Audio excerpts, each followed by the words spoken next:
कुछ दिन यहीं रहेंगे और तुम्हें जो भी जरूरत पड़े मुझे बोलना, मैं बाजार से तुम्हारे लिए लेकर आऊँ। तब तक तुम इस कमरे से बाहर मत निकलना। पर कब तक? जब तक तुम्हारा बच्चा डिलीवर नहीं हो जाता। मेरे बच्चे स्कूल की ट्रिप के लिए गए थे। पता चला अरुण जिस दिन घर से गायब हुए थे उस दिन उन्होंने वहां जाकर बच्चों को बीच ट्रिप से वापस ले आए। ना अरुण घर वापस आए और ना ही बच्चे वापस आए सर। तो उसके बाद अरुण की लाश में और कुछ? सर रजिस्टर्ड पोस्ट से आज ये दादा का लेटर है। मैं आत्महत्या कर रहा हूं। मेरी आत्महत्या के लिए मेरी पत्नी शीतल जिम्मेदार है। शीतल की वजह से मेरी जिंदगी बर्बाद हो गई है, मेरा सुख चैन खत्म हो गया। आप पति पत्नी के बीच में क्या प्रॉब्लम थी? आखिर अरुण ने ऐसा क्यों लिखा है कि उसने आपकी वजह से आत्महत्या की? सर मुझे कुछ नहीं पता, सिर्फ आप लोग मेरे बच्चे को ढूंढ कर लाइए सर। अरुण घर से निकला, फिर उसने बच्चों को पिकअप किया और उसकी लाश फिर कुएं के पास मिली। कहीं बच्चे वही तो नहीं?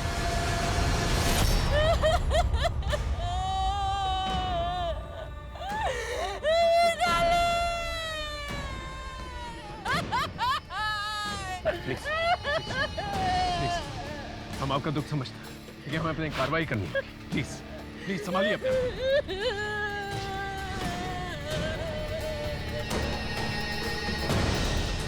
पंचनामे के बाद पोस्टमार्टम के लिए चाहिए था सर।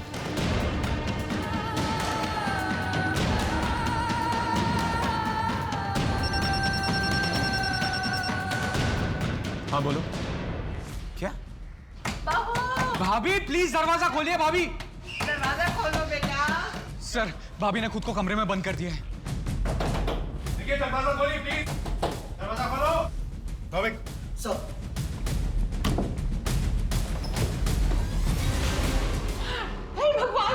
भाभी शीतल की हालत देख के ही पता चलता था कि उस पे क्या बीत रही होगी। उसने बचपन में माँ बाप और अब पति और बच्चे खोए थे। करीबी लोगों की मौत का साया उस पे मंडराता रहा। वो जिस सदमे से गुजर रही थी उसे सहना सबके बस की बात नहीं थी। पर कठिनाई और हादसे में तपी शीतल जैसी महिला ने आत्महत्या करने की कोशिश की तो पुलिस भी समझ गई कि कुछ और भी राज हैं जो शीतल को जिंदगी से मौत की कगार तक ले आए हैं। वो ऐसे कौन से राज थे जिनके खुल जाने से सबको सदमा लगने वाला था? ऐसी कौन सी बात सामने आने वाली थी जिससे तहकीकात की दशा और दिशा बदलने वाली थी? अब हाँ सर। घर की तलाशी लेनी है। जी प्लीज। विनोद चेक करो।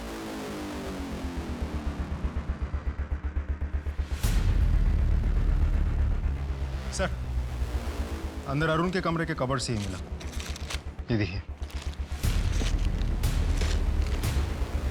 अरुण और शीतल के बीच में क्या प्रॉब्लम थी? नहीं पता।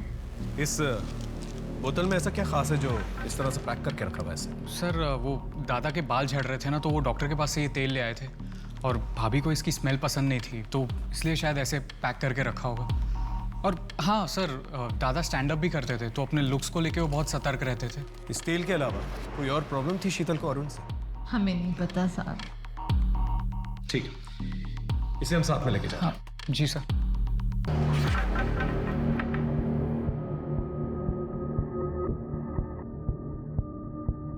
ये तेल हमें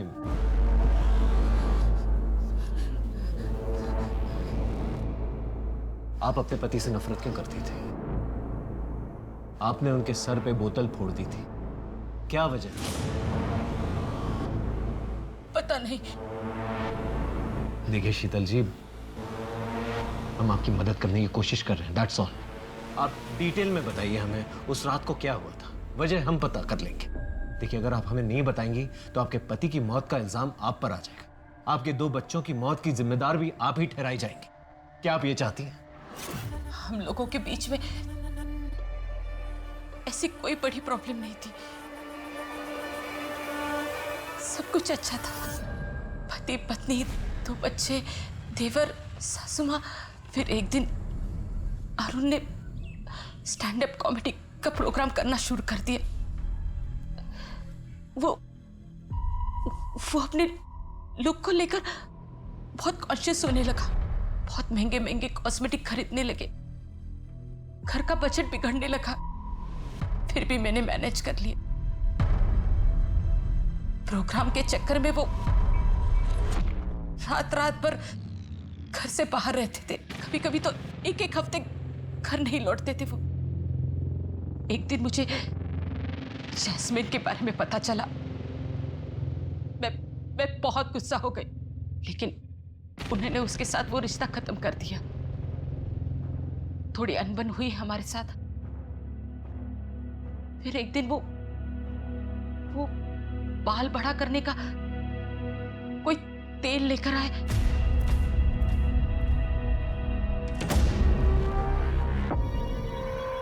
अरुण, कितनी बदबू आ रही है, मत लगाइए ये तेल।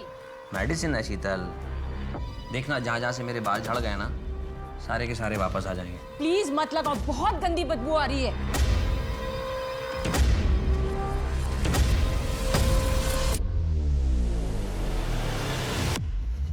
शीतल, सो गई क्या? हे शीतल, शीतल क्या हुआ? अरे अरे शीतल, ये क्या किया तुमने?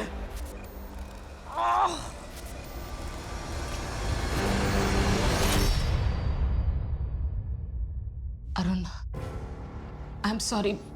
वो बाय मिस्टेक से मैंने सर पे। I am really sorry Arun, मुझे माफ कर दो। शीतल, आखिर तुम्हें हो क्या गया था? हमारे बीच में ऐसी कोई बात नहीं थी, तुमने अपना आपा खो दिया। सच बताओ क्या बात है? बोलो। कहीं तुम मुझे गलत ना समझ लो। शीतल, मैं तुम्हें जज नहीं करूंगा, मैं तुम्हें समझने की कोशिश करूंगा। देखो, तुम्हारे मन में जो डर है, जो तकलीफ है, उसे बाहर निकालने में मैं तुम्हारी मदद करूंगा। प्लीज बोलो क्या बात है?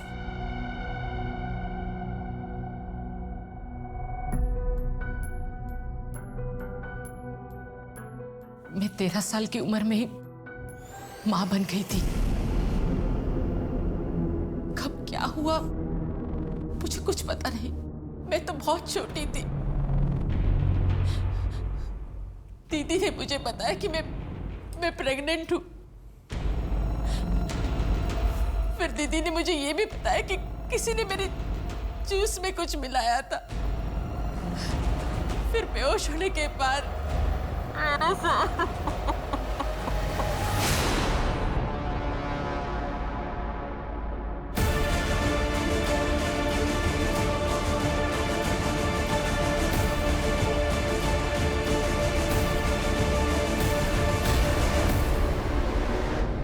पिछले 27 सालों से ये दर्द मैं अपने मन में लिए जी रही हूं।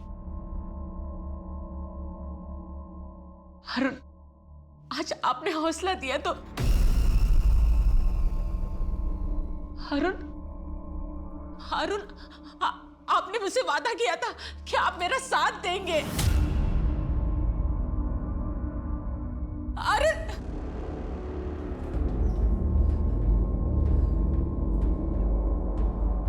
एक तो कच्ची उम्र में ऐसी पीड़ा के साथ जी रही थी।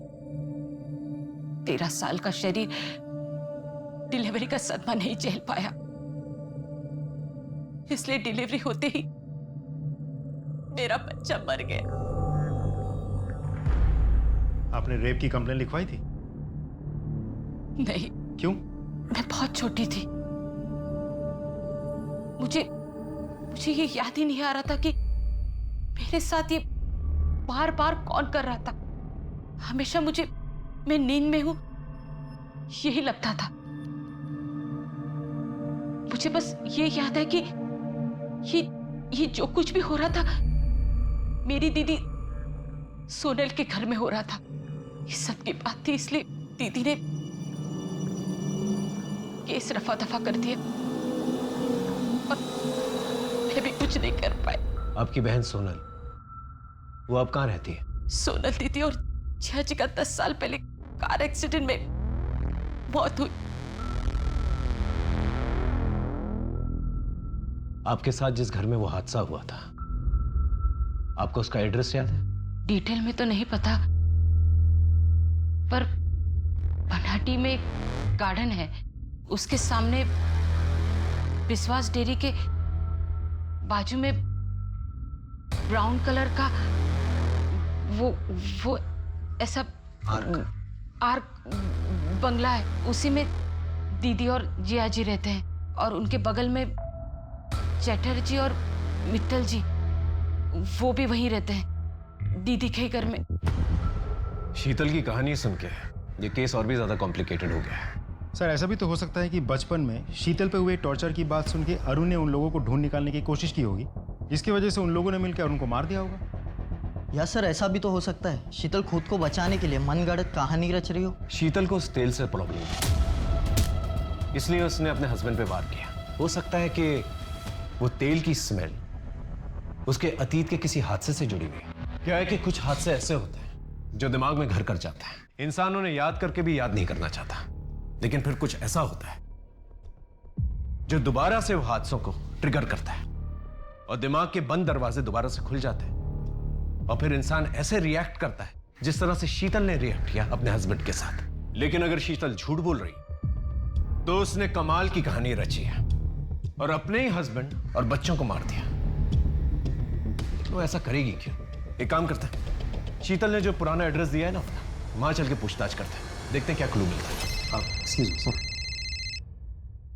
हेलो, हाँ ओके सर, पोस्टमार्टम रिपोर्ट आ गई है, बच्चों की बॉडीज में सेडेटिव्स मिले हैं।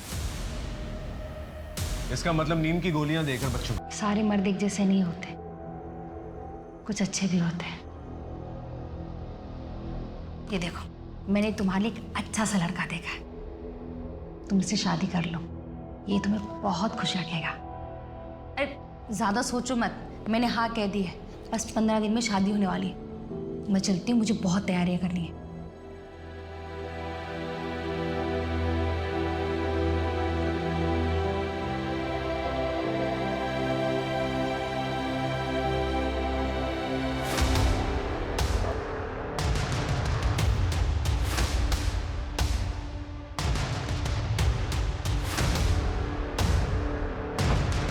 दादा বলছিলাম এই विश्वास डेयरीটা কোথায়? विश्वास डेयरी सर, यहाँ तो कोई विश्वास डेयरी नहीं। हाँ गिरधर डेयरी है आगे। आप यहाँ कब से रहते हैं? सर मैं तो पैदा ही हुआ था। अच्छा 27 साल पहले यहाँ कोई विश्वास डेयरी हुआ करती थी? नहीं। अच्छा এখানে একটা বাগান ছিল, एक गार्डन, एक बगीचा टाइप ऐसा कुछ? क्या मजाक कर रहे हो साहब, हमारे इस पूरे एरिया के अंदर ना कोई बागान था और ना है। एक आर्ट शेप का ब्राउन कलर का बंगलो हुआ करता था, कुछ याद है? साहब हमारे पूरे एरिया के अंदर सिर्फ अपार्टमेंट्स हैं, बंगलो तो नहीं है। और मित्तल और चैटर्जी साहब का घर? चटर्जी तो सर बहुत सारे रहते हैं यहाँ पे, और पर वो सब अपार्टमेंट्स में रहते हैं। और मित्तल तो शायद कोई नहीं ना अपने एरिया में। नहीं सर। ठीक है सर। आपने हमें जो भी इंफॉर्मेशन दी थी वो सारी की सारी गलत है। ना ही कोई पार्क है वहां पर, ना ही कोई विश्वास डेयरी, और ना ही कोई ब्राउन कलर का बंगलो है वहां पर, ना ही कोई चैटर्जी रहते हैं वहां पर, और ना ही कोई मित्तल परिवार।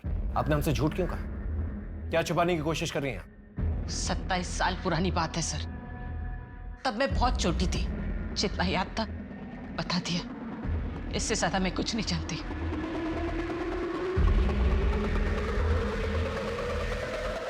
सर ये औरत सिर्फ घुमा फिरा के बात कर रही है, देख लीजिएगा फिर से कोई नाटक करेगी। इसकी सास से पता करो इसका रिश्ता किसके जरिए आया था, हो सकता है कोई क्लू मिल जाए। Right sir. गिरीश जी कुछ तो याद होगा आपको। शीतल की बहन और मैं हम साथ में काम करते थे। शीतल की बहन की और मेरी कभी ज़्यादा बात नहीं होती थी, लेकिन एक दिन अचानक वो जॉब छोड़कर चली गई थी। उसके कई सालों के बाद वो मुझे एक दुकान में मिली थी, तब मेरी उससे कुछ बात हुई थी। तब उसने बताया कि वो शीतल की शादी करने वाली है। मैंने भी उसको बताया कि मेरी नज़र में कुछ लड़के हैं, उनमें से एक लड़के अरुण के साथ उसकी शादी हो गई थी। उसके बाद हमारी मुलाकात नहीं हुई। ये शीतल और उसके पति, ये दोनों कहाँ रहते थे? ये दोनों अग्रपाड़ा में रहते थे।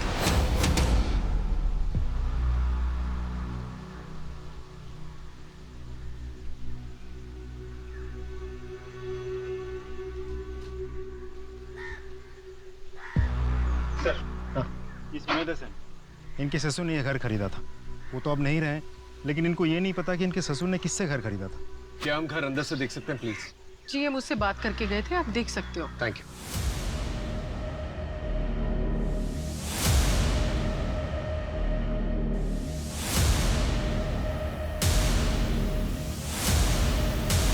कुछ याद आ रहा है घर देख के? हाँ, मैं यहाँ 5 साल रही हूँ।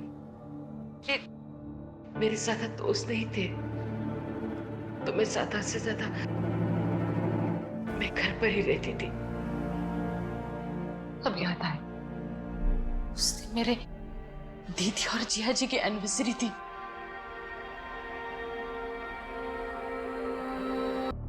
उस पुराने हादसे के बारे में देखते हैं क्या निकल के आता है। मैम 27 साल पहले यहाँ पास में एक परिवार रहता था, पति पत्नी और 10-12 साल की एक बच्ची थी उनकी। कुछ याद है आपको उनके साथ क्या हुआ, कहाँ गए वो लोग? 27 साल पहले? जी। सोनल और प्रताप? जी, सोनल और साथ में उसकी बहन शीतल। शीतल नहीं, सोनी नाम था उसका। बहुत ही प्यारी बच्ची थी। फिर पता नहीं अचानक एक दिन तीनों घर बार छोड़ के कहीं चले गए। पता नहीं क्या हुआ था। कोई कहता है सोनी बीमार थी, कोई कहता है सोनी की कोई और समस्या थी। मैंने डॉक्टर बासु को पूछा भी था। डॉक्टर बासु? हाँ, पर उन्होंने कुछ बताया नहीं। हमारे फैमिली डॉक्टर है।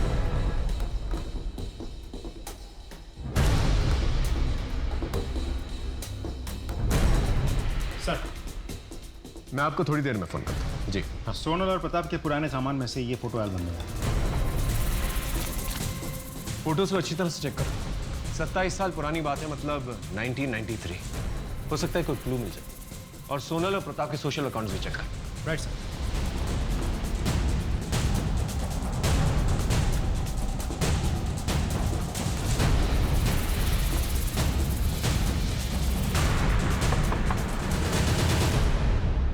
सूरज यहीं पर रहता है? सूरज यहीं पे था, लेकिन वो भाग के चला गया है घर से। मिल नहीं रहा है वो, हम ढूंढ रहे हैं उसे। सर, हम इस केस को क्रैक करने की कितनी भी कोशिश कर ले, कहीं ना कहीं से कोई ना कोई प्रॉब्लम आ ही जाती है और सारे रास्ते बंद हो जाते हैं। इतना अच्छा क्लू था, वो भी हाथ से निकल गया। अब क्या करें? इस केस के सिलसिले में जितने भी पुराने सबूत हैं, जैसे पुराने लेटर्स, पुराने फोटोग्राफ्स, पुराने बिल्स वगैरह, ये सारी चीजें जो है ना शीतल को दिखाता है। फिर पता चलेगा कि वो विक्टिम है या फिर कातिल। सर, ये रोनित है, आपके जीजा प्रताप के ऑफिस कलीग हुआ करते थे। ये श्रीनाथ है, आपके दीदी के घर के पड़ोसी हुआ करते थे। अक्सर आपके घर पे आते थे जाते थे। जब आप छोटी हुआ करती थी और आपके घर में कोई नहीं हुआ करता था, तो आपके घर वाले आपको इसी के घर पे छोड़ के जाया करते थे। और ये जो ग्रुप फोटो है, ये उस घर में आपकी दीदी की लास्ट एनिवर्सरी की फोटो है। इसके बाद हमें ऐसी फोटो नहीं मिली। मतलब शायद उसके बाद से आपके दीदी और जीजा ने अपने आप को बाकी की दुनिया से कट ऑफ कर लिया था।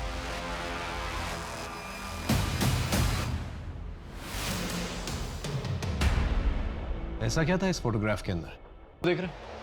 ये फोटो 27 साल पुरानी है। इस फोटो में जितने भी लोग हैं 27 साल के बाद कैसे दिखेंगे, उसका एक स्केच चाहिए। अपने मुताबिक बना के लेंगे।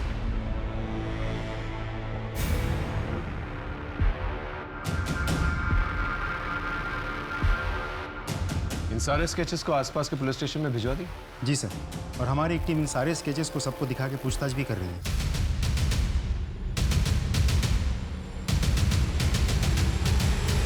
सर, इस फोटो में 2 लोगों की मौत हो गई है। और ये बाकी 3? सर, इनके भी डिटेल्स मिले हैं। ये तीनों प्रताप के दोस्त हुआ करते थे, अक्सर प्रताप के घर जाते थे। 3 में से 2 तो प्रताप के दूर के भाई हैं और एक दोस्त। स्टेज तो सेट, बस सूत्रधार को ढूंढने की जरूरत है। लेकिन सर, ये सूत्रधार है कौन?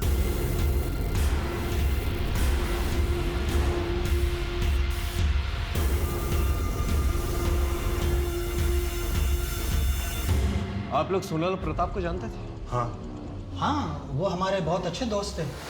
वैसे प्रताप हमारे दूर के भाई थे, लेकिन दोस्त करीबी थे। आप शीतल, इनमें से किसी को पहचान, किसी की शक्ल याद है तुम्हें? नहीं सर, इनमें से किसी की भी शक्ल मुझे याद नहीं है। ये किस बात की तहकीकात हो रही है? कौन है ये मैडम? जी, ये शीतल है, सोनल की छोटी बहन। उन्हीं के साथ रहती थी। ओ शीतल, हाउ आर यू? कैसी हो? पहचाना? मैं अविनाश। चलो भाई निकलेंगे अब। जी जी आप लोग जाइए। हाँ।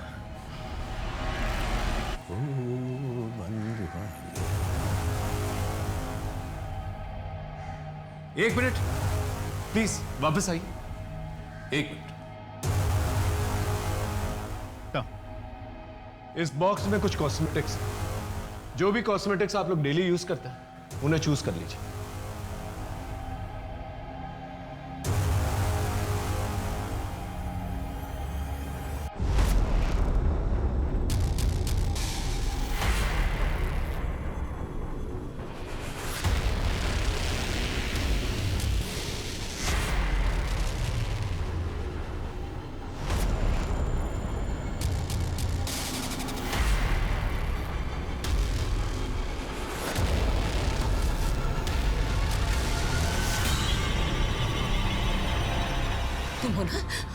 तुम हो ना जिसने मेरे साथ गलत किया, एक बच्ची के साथ गलत किया, मेरी जिंदगी बर्बाद की, मेरी इज्जत लूटी। मैं तुम्हें छोड़ूंगी नहीं। संभालो, लेके जाओ, लेके जाओ। क्या बकवास है ये? कुछ भी अनाप शनाप बोले जा रही है। लगता है इसका माथा फिर गया और साथ में पुलिस भी बावली हो गई है। ना कोई सबूत ना गवाह। अरे वाह वाह वाह वाह, 27 साल पहले की मनगढ़ंत कहानी गढ़ करके तुम मेरी बदनामी कर रहे हो। मनगढ़ंत कहानी है या सच, वो तो हम पता लगा ही लेंगे, लेकिन तकलीफ से अगर बचना चाहता है ना तो अभी सच बता दो। 13 साल की शीतल को तुमने क्या क्या किया था? क्या बकवास कर रहे हो? मैंने कभी किसी पर कोई अत्याचार नहीं किया। बिना किसी सबूत के आप कोई आरोप नहीं लगा सकते। मैं जा रहा हूं। रुकिए, जब तक का डीएनए टेस्ट नहीं हो जाता ना आपका, आप कहीं नहीं जा सकते। कर लो डीएनए टेस्ट। मैच किससे करोगे? ये सूरज, जब शीतल 13 साल की थी उसका एक बच्चा पैदा हुआ था। वो मरा नहीं था, जिंदा है। वही ये बच्चा है। जब तक डीएनए टेस्ट नहीं आ जाता, यहीं पर रुको।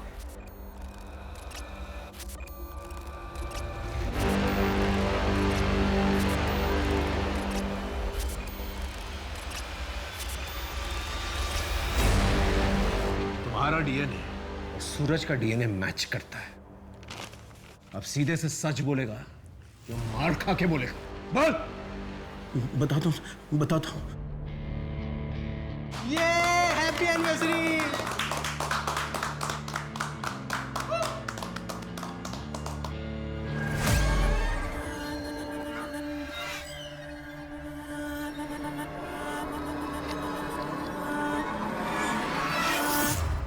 जूस।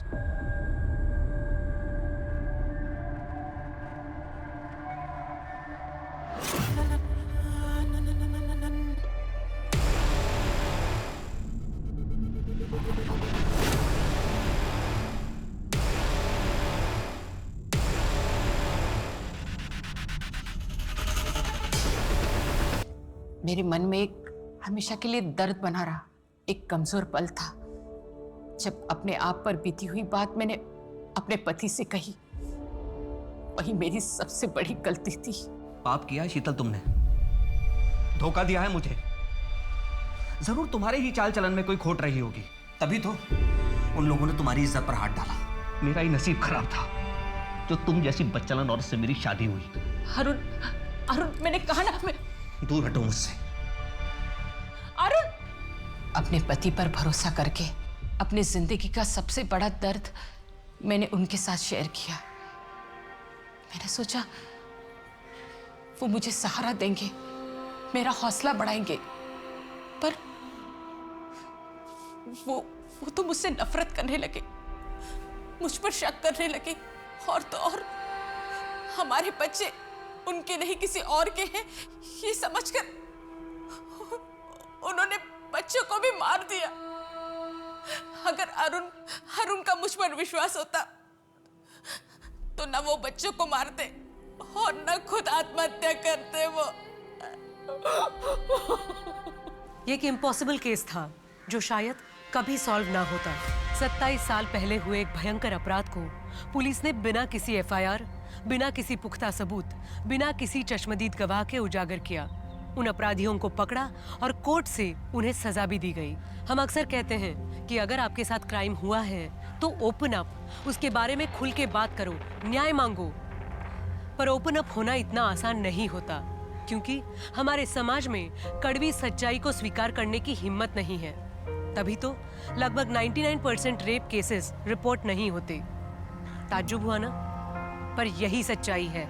इसे बदलना हो तो हमें वैसा माहौल बनाना पड़ेगा। औरत की पीड़ा सुनने और समझने की हिम्मत रखनी होगी। तभी औरत अपनी आप बीती के बारे में खुल के बात भी करेगी और न्याय भी मांगेगी। इसी सीख के साथ मैं सोनाली कुलकर्णी आपसे विदा लेती हूँ। फिर होगी मुलाकात एक ऐसे ही चौंका देने वाले केस के साथ। तब तक अपना और अपने परिवार का ख्याल रखें। देखते रहिए क्राइम पेट्रोल, सतर्क, जस्टिस रीलोडेड।